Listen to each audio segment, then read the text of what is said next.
खुशामदीद मोहतरम नाजरीन, आप सभी का CTV न्यूज़ चैनल में खैर मक़दम है।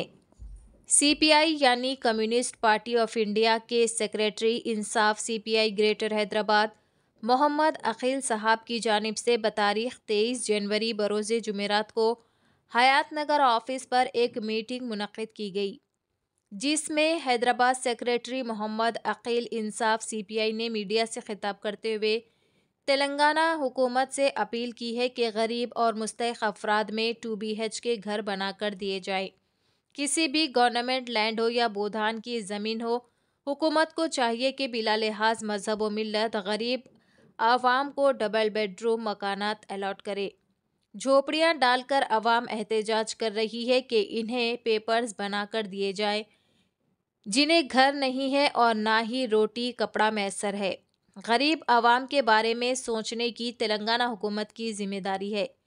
मोहम्मद अकील साहब ने कांग्रेस हुकूमत के गारंटीज़ पर भी रोशनी डाली और कहा कि ख़वातीन को माहाना 2500 रुपये और 4000 पेंशन करने का किसी गारंटी को पूरा नहीं किया गया। इस मीटिंग में स्टेट सेक्रेटरी E.T. नरसिम्हा साहब, हयात नगर इंचार्ज रविंद्र आचार्य साहब और तमाम वर्कर्स भी मौजूद थे।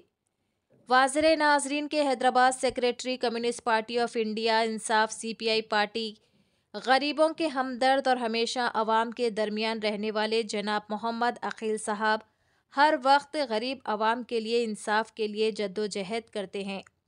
इस मौके पर मोहम्मद अकील साहब ने CTV न्यूज़ चैनल के ज़रिए से तेलंगाना हुकूमत से अवाम के लिए अपील की है और उन्होंने CTV न्यूज़ चैनल का और एडिटर इन चीफ अब्बास साहब का शुक्रिया अदा किया। पेश है हमारे नुमाइंदा रिपोर्टर ज़फ़र अंसारी की यह ख़ास रिपोर्ट।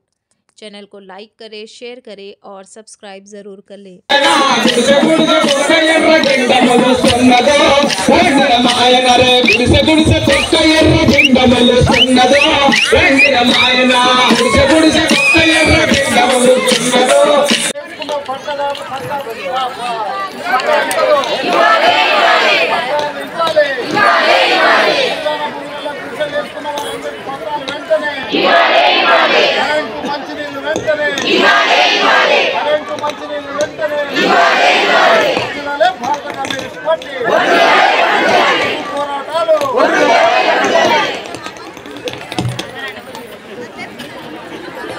ఈ ప్రాంతం భూదాస్థలంగానే ఉంది కాబట్టి ఈ స్థలంలో పేదలకు పట్టాలు ఇవ్వాల్సిందే, పేదలకు న్యాయం జరగాల్సిందే అని చెప్పి ఇక్కడ ఉన్నటువంటి డాక్యుమెంట్స్ అంతా వెరిఫై చేసి మన నాయకత్వం రవీంద్రచారి గారు, రాజిరెడ్డి గారు వీళ్ళంతా కష్టపడి ఐడెంటిఫై చేసి ఇది పేదలకు చెందాల్సినటువంటి స్థలం, ఇది భూస్వాములకు ల్యాండ్ గ్రాబర్లకు చెందొద్దని చెప్పి 2 సంవత్సరాల క్రితం ఇదే ప్రాంతంలో భూ పోరాటం చేస్తే ఈ రోజు వేలాది మందికి గుడిసెల రూపంలో మీ అందరూ కూడా ఉండడానికి, నివాసం ఉండడానికి ఈ స్థలాన్ని ఇవ్వడం అనేటటువంటి జరిగింది. కాబట్టి భవిష్యత్తులో మాకు పూర్తి నమ్మకం రేవంత్ రెడ్డి గారి పైన ఉన్నది, ముఖ్యమంత్రి పైన. తను ఒకటే చెప్తున్నాడు, మాకేం పోయేది, ఈ స్థలం ప్రభుత్వంలో భూదాన్ని ఎడితే పేదవాళ్ళకి ఇవ్వడానికి సిద్ధంగా ఉన్నాం. అర్థం చేసుకునేటటువంటి వ్యక్తి, యువకుడు, చిన్న ఏజ్ లోనే ముఖ్యమంత్రి అయినటువంటి వ్యక్తి. కాబట్టి మాకు పూర్తిగా నమ్మకం ఈ రేవంత్ రెడ్డి గారు మన ఇదే ప్రాంతంలో పట్టాలు ఇచ్చి తీరుతాడు, ఇస్తాడు. ఆ పద్ధతిలో మనం పోరాటం చేస్తాం, అదే పద్ధతిలో న్యాయ పోరాటం చేస్తాం. ఏ భూస్వాములైతే కోర్టు ద్వారానో కొంతమంది నాయకులను మేనేజ్ చేసి ఈ స్థలాన్ని తొలగించాలని ప్రయత్నం చేస్తే ఊరుకునే ప్రసక్తే లేదు. మీ వాసులందరికీ కూడా ఇక్కడ పట్టాలు ఇచ్చేంత వరకు CPI పార్టీ అండగుంటది. మేము గతంలో చెప్పాం, న్యాయ పోరాటమే కాదు, కేసులకు కానీ జైళ్ళకు కానీ మేము ఇక్కడ కూర్చున్నటువంటి వాళ్ళమంతా పోవడానికి సిద్ధంగా ఉన్నాం. 2 ఏళ్ల సారి భూ పోరాటం జరుగుతుంది. మీరు రాష్ట్రంలో కార్యక్రమాలు చేస్తే ఎవరు పాల్గొంటున్నారు ఎక్కువ అంటే రవినారాయణ రెడ్డి కాలనీ వాసులే. ఎర్ర సారీస్ వేసుకొని, ఎర్ర చొక్కాలు వేసుకొని ఆ ర్యాలీలో పాల్గొంటే రాష్ట్రం మొత్తం చూస్తున్నది. ఇలాంటి ప్రాంతాలు కొన్ని వందల ప్రాంతాలు వేయాల్సినటువంటి అవసరం ఉంది.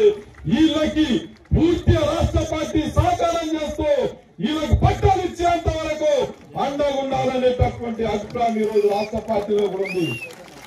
వర్షంలో తీసినటువంటి ర్యాలీ లేక మిగతా ప్రాంతాలలో కమ్యూనిస్టు పార్టీకి సంబంధించినటువంటి ర్యాలీలు కానివ్వండి, ధర్నాలు కానివ్వండి, పికెటింగ్లు కానివ్వండి, పబ్లిక్ మీటింగ్లు కానివ్వండి, మీరంతా కూడా ఆ కార్యక్రమంలో పాల్గొంటున్నందుకు ప్రత్యేకంగా సిపిఐ రాష్ట్ర కౌన్సిల్ తరఫున మీకు ప్రత్యేక ధన్యవాదాలు తెలియజేయడం అనేటటువంటి జరుగుతుంది. కానీ కమ్యూనిస్టు పార్టీకి భూములు వేసి పేదవాళ్లకు పట్టాలు ఇచ్చినటువంటి చరిత్ర ఇప్పుడు కాదు. 75 సంవత్సరాలుగా పేదవానికి భూమి దక్కాలని పోరాటం చేస్తున్నటువంటి పార్టీ ఏదైనా ఉందంటే ఈ ఎర్రజెండా పార్టీ తప్ప మరొక పార్టీ లేదు. చరిత్ర చూడండి. నిజానికి వ్యతిరేకంగా పోరాటం చేస్తే 10 లక్షల ఎకరాల పొలాన్ని పేదలకు వంచాం. ఆ తర్వాత 75 ఏళ్లలో 10 లక్షల ఎకరాల పైన ఇలాంటి ప్రాంతాలలో భూ పోరాటాలు చేసి పేదలకు గుడిసెలిచ్చినటువంటి చరిత్ర కమ్యూనిస్టు పార్టీకి తప్ప మరో పార్టీకి లేదు.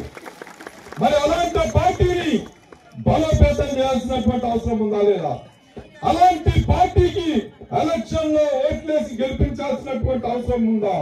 మీరంతా అండగుండడం ఒకటి, పవర్ లో ఎమ్మెల్యేలో, ఎమ్మెల్సీలో, సర్పంచ్ లో, కౌన్సిలర్ లో గెలిపిస్తే అది మరింత పవర్ఫుల్ ఉంటది. ఈ ప్రాంతంలో ఈ అబ్దుల్లాపూర్ మెట్లో చైర్మన్ పదవి మనకు వస్తే ఎట్లుంటుందో మీరు ఆలోచించండి. ఒకసారి ఎట్లుంటుందో ప్రజలు ఆలోచించండి. ఒక కౌన్సిలర్ ఉంటేనే ఇందాక వచ్చినటువంటి వాళ్ళు మన పార్టీ ఎర్రజెండ కింద ఉన్నటువంటి వ్యక్తులు కీ పోస్టర్లు ఉంటే దేనికోసం కష్టపడతారు? దేనికోసం కష్టపడతాం?